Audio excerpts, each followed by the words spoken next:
আজিৰ পৰা আৰম্ভ হ'ব ভাৰত আৰু জিম্বাবৱেৰ 5খনীয়া টি20 শৃংখলা আৰু এই টি20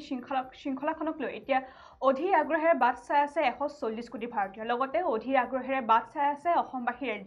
ৰাইজেও কিয়নো আজি এই টি20 শৃংখলাত অৱতীৰ্ণ হ'ব অসম সন্তান ৰিয়ান পৰাগ হয় আপোনালোকে ঠিকই শুনিছে অসম সন্তান ৰিয়ান পৰাগ পোন প্ৰথমবাৰৰ বাবে আন্তঃৰাষ্ট্ৰীয় যি টি20 শৃংখলা আছে সেই টি20 শৃংখলাত নিজৰ নাম সন্নিৱিষ্ট কৰিবলৈ সক্ষম হৈছে ইতিমধ্যে আৰু উত্তৰ পূৰ্বাঞ্চলৰ প্ৰথমগৰাকী পুৰুষ ক্ৰিকেটাৰ হিচাপে তেওঁৰ নাম ইতিমধ্যে পোন প্ৰথমবাৰৰ বাবে ভাৰতীয় দলত নিযুক্তি পোৱা দেখিবলৈ পোৱা গৈছে আৰু ইয়াৰ পূৰ্বতে মহিলা খেলুৱৈ হিচাপেও এগৰাকী অসম সন্তান পূৰ্বতে ভাৰতীয় ক্ৰিকেট দলত তেওঁৰ নাম সন্নিৱিষ্ট হৈছিলে কিন্তু পুৰুষৰ ক্ষেত্ৰত পুৰুষৰ যি শাখা আছে পুৰুষৰ শাখাৰ ইতিমধ্যে উত্তৰ পূৰ্বাঞ্চলৰ ভিতৰত পোন প্ৰথমবাৰৰ বাবে ভাৰতীয় ক্ৰিকেট দলত ইতিমধ্যে নিজৰ নাম সন্নিৱিষ্ট কৰিবলৈ সক্ষম হৈছে অসম সন্তান ৰিয়ান পৰাগে আৰু তাক লৈ এতিয়া অধীৰ আগ্ৰহেৰে বাট চাই আছে একাংশ ক্ৰিকেট অনুৰাগী কিয়নো IPLত যেহেতু যি ৰিয়ান পৰাগে দুৰ্দান্ত প্ৰদৰ্শন দেখুৱাইছিলে সেই দুৰ্দান্ত প্ৰদৰ্শন দেখুওৱা ৰিয়ান পৰাগে এতিয়া সুযোগ লাভ কৰিছে এই টি20 শৃংখলাত নিজৰ দুৰ্দান্ত প্ৰদৰ্শন দেখুৱাবলৈ আৰু আজি জিম্বাবৱেৰ হাৰাৰে ষ্টেডিয়ামৰ বিয়লি 4:30 বজাৰ পৰা অনুষ্ঠিত হ'ব এই টি20 এই শৃংখলাখন অনুষ্ঠিত হ'ব আৰু এই টি20 শৃংখলাখন শুভমান গিলৰ নেতৃত্বত এই শৃংখলাখন ইতিমধ্যে পৰিদৰ্শন কৰা হ'ব আৰু এই টি20 শৃংখলাত নাম সন্নিৱিষ্ট হৈছে ইতিমধ্যে অধিনায়ক হিচাপে শুভমান গিলৰ যশস্বী জয়সৱাল ঋতুৰাজ গায়কোৱাড অভিষেক Sharma Rinku Singh Sanju Samsung Dhruv Joel Shivam Dubey Riyan Parag Washington সুন্দৰ ৰবি বিষ্ণৈ আৱেশ খান খলিল আহমেদ মুকেশ কুমাৰ আৰু তুষাৰ দেশপাণ্ডে নাম ইতিমধ্যে বৰ্তমান সময়ত এই তেওঁলোকৰ নাম সন্নিৱিষ্ট হৈ আছে আৰু ইতিমধ্যে আমি যেহেতু জনাইছোঁ যে পোন প্ৰথমবাৰৰ আন্তঃৰাষ্ট্ৰীয় পৰ্যায়ত ইতিমধ্যে অসম সন্তান ৰিয়ান পৰাগে নিজৰ দুৰ্দান্ত প্ৰদৰ্শন দেখুৱাবলৈ সাজু হৈছে আৰু শুভমান গিলৰ নেতৃত্বত শৃংখলাত আজি অৱতীৰ্ণ হ'ব ভাৰতীয় দলটো অৰ্থাৎ জিম্বাবৱেত হাৰাৰে ষ্টেডিয়ামত বিয়লি 4:30 বজাৰ পৰা উক্ত মেটছখন অনুষ্ঠিত হ'ব আৰু এই উক্ত মেটছখন নেতৃত্ব দিব তাৰকা খেলুৱৈ শুভমান গিল অৰ্থাৎ যুৱ ক্ৰিকেটাৰ শুভমান গিলে অতি কম সময়ৰ ভিতৰতে তেওঁ নিজৰ দুৰ্দান্ত প্ৰদৰ্শন দেখুওৱা পৰিলক্ষিত হৈছে আৰু দুৰ্দান্ত প্ৰদৰ্শনৰ মাজতে ইতিমধ্যে IPLতো তেওঁ যি গুজৰাট টাইটেন্স আছিলে সেই গুজৰাট টাইটেন্সৰ অধিনায়কৰ পদত তেওঁ অধিষ্ঠ হৈছিলে আৰু ইয়াৰ পিছত এতিয়া যি জিম্বাবৱে আৰু ভাৰতৰ যি 5খনীয়া টি20 শৃংখলা আছে সেই টি20 শৃংখলাটো ইতিমধ্যে তেওঁ অধিনায়কৰ পদত অধিষ্ঠ হৈছে আৰু শুভমান গিলৰ নেতৃত্বতে আজি শৃংখলাত অৱতীৰ্ণ হ'ব এই ভাৰতীয় দলটো আৰু ইয়াৰ বাবে এতিয়া অধীৰ আগ্ৰহেৰে বাট চাই আছে 140 কোটি ভাৰতীয়ই আৰু ইয়াৰ লগতে উত্তৰ পূবৰ প্ৰথম পুৰুষ ক্ৰিকেটাৰ হিচাপে বিবেচিত ৰিয়ান পৰাগে আজি পৰিধান কৰিব নীলা জাৰ্চি অৰ্থাৎ আমি যেহেতু জনাইছোঁ উত্তৰ পূবৰ প্ৰথম পুৰুষ ক্ৰিকেটাৰ হিচাপে ইতিমধ্যে ৰিয়ান পৰাগৰ নাম সন্নিৱিষ্ট হৈছে আৰু কিছুদিন পূৰ্বে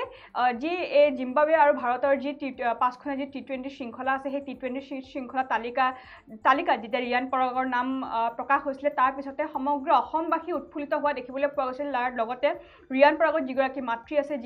যিগৰাকী পিতৃ আছে তেওঁলোকো পিতৃ মাতৃও বৰ্তমান গৌৰৱান্বিত হোৱা দেখিবলৈ পোৱা গৈছিলে অকল পিতৃ মাতৃৰ উপৰিও সমগ্ৰ অসমবাসী গৌৰৱান্বিত হৈছিলে অসম সন্তানগৰাকীৰ ওপৰত আৰু ইতিমধ্যে নিজৰ দুৰ্দান্ত প্ৰদৰ্শনৰ মাজেৰে ইতিমধ্যে তেওঁ IPLত নিজৰ স্থান অধিষ্ঠ কৰিবলৈ সক্ষম হৈছে আৰু IPLত দেখুওৱা দুৰ্দান্ত প্ৰদৰ্শনৰ বাবে হয়তো জিম্বাবৱে সিৰিজত তেওঁৰ নাম বৰ্তমান সময়ত সন্নিৱিষ্ট হৈছে আৰু প্ৰথমবাৰৰ বাবে উত্তৰ পূবৰ প্ৰথমগৰাকী পুৰুষ ক্ৰিকেটাৰ হিচাপে ভাৰতীয় ক্ৰিকেট দলত তেওঁৰ নাম বৰ্তমান সময়ত সন্নিৱিষ্ট হৈছে অৰ্থাৎ সোণালী আখৰেৰে ৰিয়ান পৰাগৰ নাম সন্নিৱিষ্ট হৈছে আৰু আমি যেহেতু জনাইছোঁ যে আজিৰ পৰা যেহেতু জিম্বাবৱে আৰু ভাৰতৰ যি 5খনীয়া যি টি20 শৃংখলা আছে সেই টি20 শৃংখলা অনুষ্ঠিত হ'ব আৰু বিয়লি 4:30 বজাৰ পৰা টি20 শৃংখলা অনুষ্ঠিত হ'ব যাক লৈ এতিয়া অধীৰ আগ্ৰহেৰে বাট চাই আছে 140 কোটি ভাৰতীয় তথা অসমবাসী ৰাইজে আৰু ৰিয়ান পৰাগে পৰিধান কৰিব 12 নম্বৰৰ সেই বিশেষ নীলা জাৰ্চি অৰ্থাৎ 12 নম্বৰৰ সেই বিশেষ নীলা জাৰ্চি আজি ৰিয়ান পৰাগে পৰিধান কৰিব আৰু হয়তো আজি যি প্ৰথমখন যি মেটচ আছে ইতিমধ্যে প্ৰথমখন মেটচৰ মূল একাদশৰ ৰিয়ান পৰাগৰ নাম থকাৰ পূৰ্ণ সম্ভাৱনা বৰ্তমান সময়ত জাৰি কৰা হৈছে হয়তো আজি প্ৰথমখন মেটচতে আন্তঃৰাষ্ট্ৰীয় পৰ্যায়ত জিম্বাবৱেৰ বিৰুদ্ধে ইতিমধ্যে সমূহ সময়ত নামিব পাৰে ৰিয়ান পৰাগ আৰু ইতিমধ্যে ৰিয়ান পৰাগ সমূহ সময়ত নমালৈ ইতিমধ্যে অধীৰ আগ্ৰহেৰে বাট চাই আছে প্ৰতিগৰাকী অসমীয়াই আৰু ইয়াৰ উপৰিও 5 দিনলৈকে যিহেতু অনুষ্ঠিত হ'ব এই টি20 শৃংখলাখন আৰু টি20 শৃংখলাখন 5 দিনকৈ অনুষ্ঠিত হ'ব আৰু আজি যিহেতু টি20 শৃংখলাখনৰ প্ৰথমখন মেটচ আৰু দ্বিতীয়খন মেটচ অনুষ্ঠিত হ'ব দেওবাৰে আৰু তৃতীয়খন মেটচ অনুষ্ঠিত হ'ব 10 জুলাইত চতুৰ্থখন মেটচ অনুষ্ঠিত হ'ব 13 জুলাইত আৰু অন্তিমখন মেটচ অনুষ্ঠিত হ'ব 14 জুলাইত অৰ্থাৎ এই 5 দিনীয়াকৈ এই টি20 শৃংখলাখন অনুষ্ঠিত হ'ব আৰু আমি যেহেতু জনাইছোঁ শুভমান গিলৰ নেতৃত্বত এই ভাৰতীয় দলটোৱে আজি জিম্বাবৱেৰ বিৰুদ্ধে অৱতীৰ্ণ হ'ব পিটছত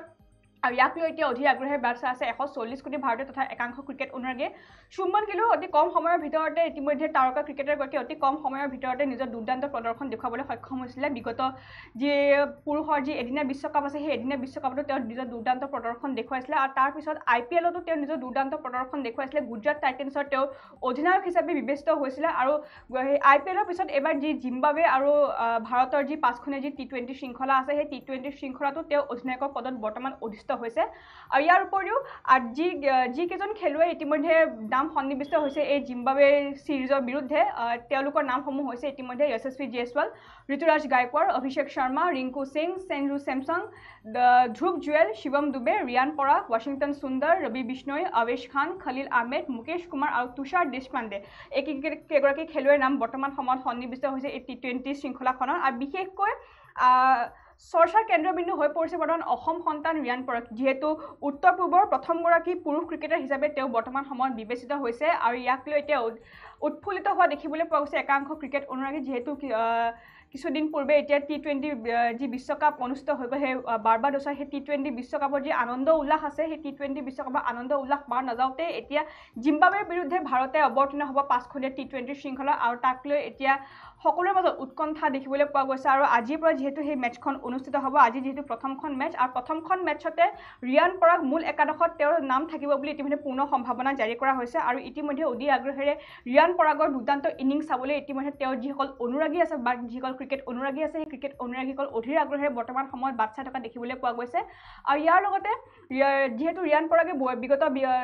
দিনৰ পৰা অৰ্থাৎ IPLত যিহেতু নিজৰ দুৰ্দান্ত প্ৰদৰ্শন দেখুৱাইছিলে আৰু IPLত দুৰ্দান্ত প্ৰদৰ্শন দেখুৱাৰ পিছতো T20 বিশ্বকাপৰ সময়তো বিভিন্ন ধৰণৰ চৰ্চা চলি আছিল যে হয়তো T20 বিশ্বকাপৰতো যি খেলুৱৈসকলৰ যি তালিকা আছে সেই তালিকাটো তেওঁৰ নাম সন্নিৱিষ্ট হ'ব পাৰে কিন্তু সেই তাক লৈ বিভিন্ন ধৰণৰ আলোচনা পৰ্যালোচনা চলি থকা দেখিবলৈ পোৱা গৈছিল কিন্তু তাত তেওঁৰ নাম সন্নিৱিষ্ট নহ'লে কিন্তু কিছু কাৰণবশতঃ তেওঁৰ নাম সন্নিৱিষ্ট নহ'লে T20 বিশ্বকাপত যিহেতু ৰিয়ান পৰাগৰ নাম সন্নিৱিষ্ট নহ'লে তাৰ পিছতে তাৰ কিছুদিন পিছতে জিম্বাবৱে আৰু ভাৰতৰ যি পাঁচখনীয়া যি T20 শৃংখলা আছে সেই T20 শৃংখলা তালিকা ইতিমধ্যে প্ৰকাশ পাইছিলে আৰু সেই তালিকাখনতে ৰিয়ান পৰাগৰ নাম স্পষ্টভাৱে উল্লেখ থকা দেখিবলৈ পোৱা গৈছিলে আৰু তাৰ পিছতে আনুষ্ঠানিকভাৱে BCCI সেই কথা প্ৰকাশ কৰিছিলে পূৰ্বতে জল্পনা কল্পনা চলি আছিল যেহেতু জিম্বাবৱেৰ বিৰুদ্ধে ভাৰতৰ যি পাঁচখনীয়া T20 শৃংখলা আছে সেই T20 শৃংখলা হয়তো ৰিয়ান পৰাগৰ নাম থাকিব পাৰে ইতিমধ্যে পূৰ্ণ সম্ভাৱনা জাৰি কৰা হৈছিল কিন্তু তাৰ পিছত BCCI যিখন তালিকা প্ৰকাশ কৰিলে সেই তালিকাখনত ৰিয়ান পৰাগৰ নাম সন্নিৱিষ্ট থকা দেখিবলৈ পোৱা গ'ল আৰু তাৰ পিছতে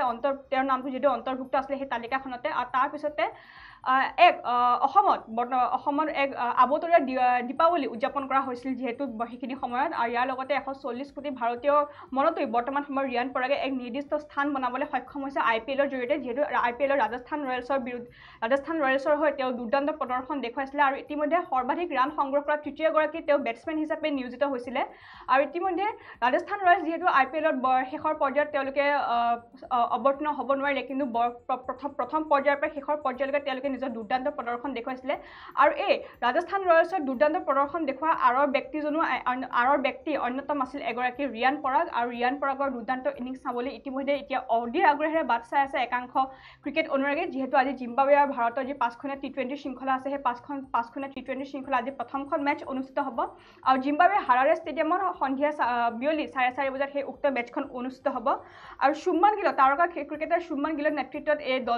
ভাৰতীয় দলটোৱে আজি জিম্বাবৱেৰ বিৰুদ্ধে অৱতীৰ্ণ হ'ব আৰু আমি পুনৰ জনাইছোঁ সেই দলটোত থকা ক্ৰিকেটাৰসকলৰ নাম যুৱ ক্ৰিকেটাৰসকলৰ নাম যিসকল যুৱ ক্ৰিকেটাৰে বিগত সময়ছোৱাৰ পৰা দুৰ্দান্ত প্ৰদৰ্শন দেখুৱাই থকা দেখিবলৈ পোৱা গৈছে আৰু অধিনায়কৰ পদত যিহেতু অধিষ্ঠিত হৈ আছে শুভমন গিল আৰু ইয়াৰ উপৰিও যশস্বী জয়সৱাল ঋতুৰাজ গায়কোৱাড় অভিষেক শৰ্মা ৰিংকু সিং সঞ্জু স্যামছন ধ্ৰুৱ জুৱেল শিৱম দুবে ৰিয়ান পৰাগ ৱাশ্বিংটন সুন্দৰ ৰবি বিষ্ণৈ আৱেশ খান খলিল আহমেদ মুকেশ কুমাৰ আৰু তুষাৰ দেশপাণ্ডেৰ নাম ইতিমধ্যে এই পাঁচখনীয়া T20 শৃংখলাখনত নাম সন্নিৱিষ্ট থকা দেখিবলৈ পোৱা গৈছে আৰু যিহেতু 5 দিনীয়াকৈ এই মেটছসমূহ অনুষ্ঠিত হ'ব প্ৰথমখন মেটছ আজি অনুষ্ঠিত হ'ব দেওবাৰে দ্বিতীয়খন মেটছ অনুষ্ঠিত হ'ব তৃতীয়খন মেটছ অনুষ্ঠিত হ'ব 10 জুলাইত চতুৰ্থখন মেটছ অনুষ্ঠিত হ'ব 13 জুলাইত আৰু অন্তিমখন মেটছ অনুষ্ঠিত হ'ব 14 জুলাইত আৰু ইয়াৰ পিছতে দেখিবলৈ পোৱা যাব যে সকলোৱে নয়নৰ মণি বৰ্তমান হৈ পৰা অসম সন্তান ৰিয়ান পৰাগ কেনেদৰে নিজৰ প্ৰদৰ্শন দেখুৱাব জিম্বাবৱেৰ বিৰুদ্ধে তাক লৈ এতিয়া বিভিন্নজনে প্ৰশ্ন উত্থাপন হোৱা দেখিবলৈ পোৱা গৈছে অধীৰ আগ্ৰহেৰে বাট চাই আছে আৰু সকলোৱে আশা কৰিছে যাতে জিম্বাবৱেৰ বিৰুদ্ধে অসম তনয়াগৰাকী নিজৰ দুৰ্দান্ত প্ৰদৰ্শন যাতে দেখুৱায় আৰু অসমলৈ যাতে গৌৰৱ কঢ়িয়াই আনে